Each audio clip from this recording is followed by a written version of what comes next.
అందరికీ వందనాలు. ఈరోజు బైబిల్ రీడింగ్లో ద్వితీయోపదేశ కాండము 16వ అధ్యాయము. ఆబీబు నెలను ఆచరించి నీ దేవుడైన యెహోవాకు పస్కా పండుగ జరిగింపవలెను. ఏలయనగా ఆబీబు నెలలో రాత్రివేళ నీ దేవుడైన యెహోవా ఐగుప్తులో నుండి నిన్ను రప్పించెను. యెహోవా తన నామమును స్థాపించుటకై ఏర్పరచుకుని స్థలములోనే నీ దేవుడైన యెహోవాకు పస్కాను ఆచరించి గొర్రె మేకలలో గాని గోవులలో గాని బలి అర్పింపవలెను. పస్కా పండుగలో పొంగిన దేనినైనను తినకూడదు. నీవు త్వరపడి ఐగుప్తు దేశములో నుండి వచ్చితివి గదా. నీవు ఐగుప్తు దేశములో నుండి వచ్చిన దినమును నీ జీవితమంతటిలో జ్ఞాపకము చేసుకొనున్నట్లు బాధను స్మరణకు తెచ్చు పొంగని ఆహారమును 7 దినములు తినవలెను. నీ ప్రాంతములన్నిటిలో 7 దినములు పొంగినదేదైనను కనబడకూడదు. మరియు నీవు మొదటి తేదీ సాయంకాలమున వధించిన దాని మాంసములో కొంచెమైనను ఉదయము వరకు మిగిలి ఉండకూడదు. నీ దేవుడైన యెహోవా నీకిచ్చుచున్న పురములలో దేనియందైనను పస్కా పశువును వధింపకూడదు. నీ దేవుడైన యెహోవా తన నామమును స్థాపించుటకై ఏర్పరచుకొను స్థలములోనే నీవు ఐగుప్తులో నుండి బయలుదేరి వచ్చిన వేళను, అనగా సూర్యుడు అస్తమించు సాయంకాలమున పస్కా పశువును వధించి నీ దేవుడైన యెహోవా ఏర్పరచుకొను స్థలమున దానిని కాల్చి భుజించి ఉదయమున తిరిగి నీ గుడారములకు వెళ్ళవలెను. 6 దినములు నీవు పొంగని రొట్టెలు తినవలెను. 7వ దినము నీ దేవుడైన యెహోవాకు వ్రత దినము. అందులో నీవు జీవనోపాధి అయిన ఏ పనియూ చేయకూడదు. 7 వారములను నీవు లెక్కింపవలెను.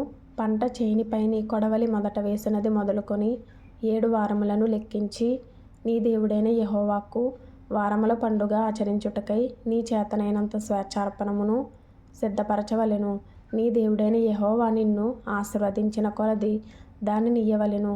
అప్పుడు నీవును నీ కుమారుడును నీ కుమార్తెయును నీ దాసుడును నీ దాసియును నీ గ్రామములలోనున్న లేవీయులును నీ మధ్యనున్న పరదేశులును తల్లిదండ్రులు లేనివారును విధవరాండ్రును నీ దేవుడైన యెహోవా తన నామమును స్థాపించుటకై ఏర్పరచుకొను స్థలమున నీ దేవుడైన యెహోవా సన్నిధిని సంతోషింపవలెను. నీవు ఐగుప్తులో దాసుడవై ఉండిన సంగతిని జ్ఞాపకము చేసుకొని ఈ కట్టడలను ఆచరించి జరుపుకొనవలెను. నీ కళ్ళములో నుండి ధాన్యమును నీ తొట్టులో నుండి రసమును సమకూర్చినప్పుడు పర్ణశాలల పండుగను 7 దినములు ఆచరింపవలెను.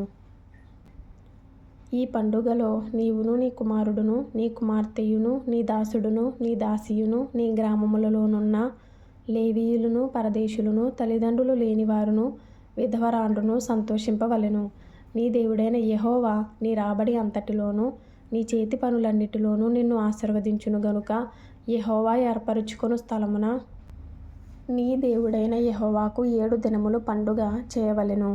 నీవు నిశ్చయముగా సంతోషింపవలెను. ఏటికి 3 మారులు, అనగా పొంగని రొట్టెల పండుగలోను వారముల పండుగలోను పర్ణశాలల పండుగలోను నీ దేవుడైన యెహోవా ఏర్పరచుకొను స్థలమున నీ మగవారందరూ ఆయన సన్నిధిని కనబడవలెను.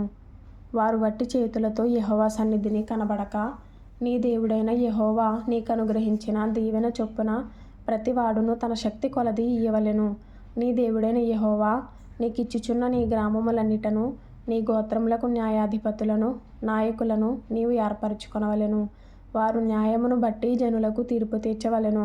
నీవు న్యాయము తప్పి తీర్పు తీర్చకూడదు. పక్షపాతము చేయకూడదు. లంచము పుచ్చుకొనకూడదు. ఏలయనగా లంచము జ్ఞానుల కన్నులకు గ్రుడ్డితనము కలుగజేయును. నీతిమంతుల మాటలకు అపార్థము పుట్టించును. నీవు జీవించి నీ దేవుడైన యెహోవా నీకిచ్చుచున్న దేశమును స్వాధీనపరచుకొనున్నట్లు కేవలము న్యాయమునే అనుసరించి నడుచుకొనవలెను. నీ దేవుడైన యెహోవాకు నీవు కట్టు బలిపీఠము సమీపమున ఏ విధమైన వృక్షమును నాటకూడదు. దేవతా స్తంభమును ఏర్పరచకూడదు.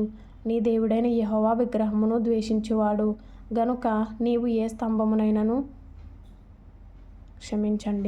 స్తంభమునైనా నిలువబెట్టకూడదు. తరువాత ద్వితీయోపదేశ కాండము 17వ అధ్యాయము.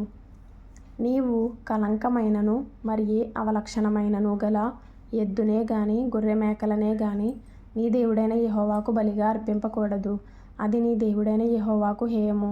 నీ దేవుడైన యెహోవా నిబంధనను మీరి ఆయన దృష్టికి చెడ్డదానిని చేయుచు నేనిచ్చిన ఆజ్ఞకు విరోధముగా అన్యదేవతలకు అనగా సూర్యునికైనను చంద్రునికైనను ఆకాశ నక్షత్రములలోని దేనికైనను నమస్కరించి మొక్కు పురుషుడే గాని స్త్రీయే గాని నీ దేవుడైన యెహోవా నీకిచ్చుచున్న నీ గ్రామములలో దేనియందైనను నీ మధ్య కనబడినప్పుడు అది నీకు తెలుపబడిన తరువాత నీవు విని బాగుగా విచారణ చేయవలెను. అది నిజమైన ఎడల అనగా అట్టి హేయక్రియ ఇశ్రాయేలీయులలో జరిగియుండుట వాస్తవమైన ఎడల ఆ చెడ్డ కార్యము చేసిన పురుషుని గాని స్త్రీని గాని నీ గ్రామముల వెలుపలికి తీసుకొని పోయి రాళ్లతో చావగొట్టవలెను. 2-3 సాక్షుల మాట మీదనే చావతగిన వానికి మరణశిక్ష విధింపవలెను. ఒక్క సాక్షి మాట మీద వానికి విధింపకూడదు.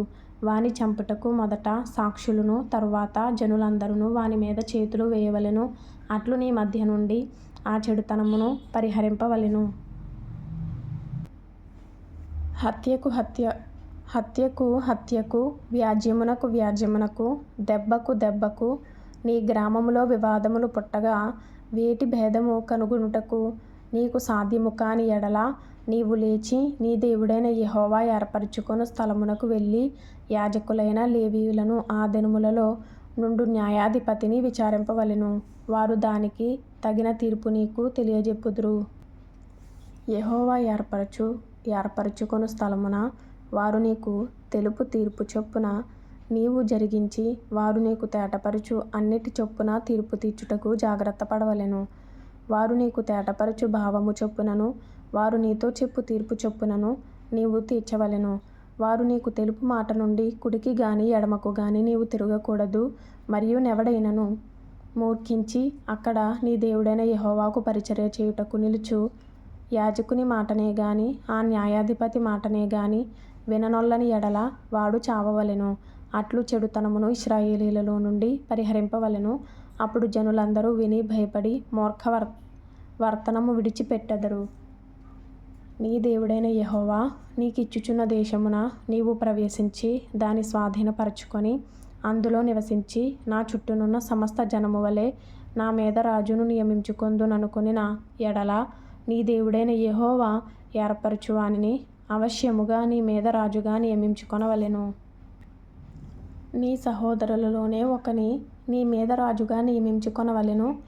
నీ సహోదరుడు కాని అన్యుని నీ మీద నియమించుకొనకూడదు. అతడు గుర్రములను విస్తారముగా సంపాదించుకొనవలదు. తాను గుర్రములను హెచ్చుగా సంపాదించుటకు గాను జనులను ఐగుప్తునకు తిరిగి వెళ్ళనీయకూడదు. ఏలయనగా యెహోవా ఇక మీదట మీరు ఈ త్రోవను వెళ్ళకూడదని మీతో చెప్పెను. తన హృదయము తొలగిపోకుండునట్లు అతడు అనేక స్త్రీలను వివాహము చేసుకొనకూడదు. వెండి బంగారములను అతడు తన కొరకు బహుగా విస్తరింపజేసుకొనకూడదు. మరియు అతడు రాజసింహాసనమందు ఆసీనుడైన తరువాత లేవీయులైన యాజకుల స్వాధీనములోనున్న గ్రంథమును చూచి ఆ ధర్మశాస్త్రమునకు ఒక ప్రతిని తన కొరకు వ్రాసికొనవలెను. అది అతని యొద్ద ఉండవలెను. తన రాజ్యమందు తానును తన కుమారులను ఇశ్రాయేలు మధ్యను దీర్ఘాయుష్మంతులగుటకై తాను తన సహోదరుల మీద గర్వించి ఈ ధర్మమును విడిచిపెట్టి కుడికి గాని ఎడమకు గాని తాను తొలగకయుండునట్లు తన దేవుడైన యెహోవాకు భయపడి ఈ ధర్మశాస్త్ర వాక్యములన్నిటినీ ఈ కట్టడలను అనుసరించి నడువ నేర్చుకొనుటకు అతడు తాను బ్రతుకు దినములన్నిటను ఆ గ్రంథమును చదువుచుండవలెను. ద్వితీయోపదేశకాండము 16వ అధ్యాయము 19వ వచనంలో ఇంపార్టెంట్ అయిన మాట, నీవు న్యాయము తప్పి తీర్పు తీర్చకూడదు, పక్షపాతము చేయకూడదు, లంచము పుచ్చుకొనకూడదు. ఏలయనగా లంచము జ్ఞానుల కనులకు గురుడితనము కలుగజేయును, నీతిమంతుల మాటలకు అపార్థము పుట్టించును. 1 సంవత్సరంలోపు బైబిల్ పూర్తి చేయాలి అనే ఆలోచన కలిగిన వారు ఫాలో చేయండి, లైక్ చేయండి, షేర్ చేయండి, సబ్స్క్రైబ్ చేసుకోండి. ప్రభు మీకు తోడైండునుగాక.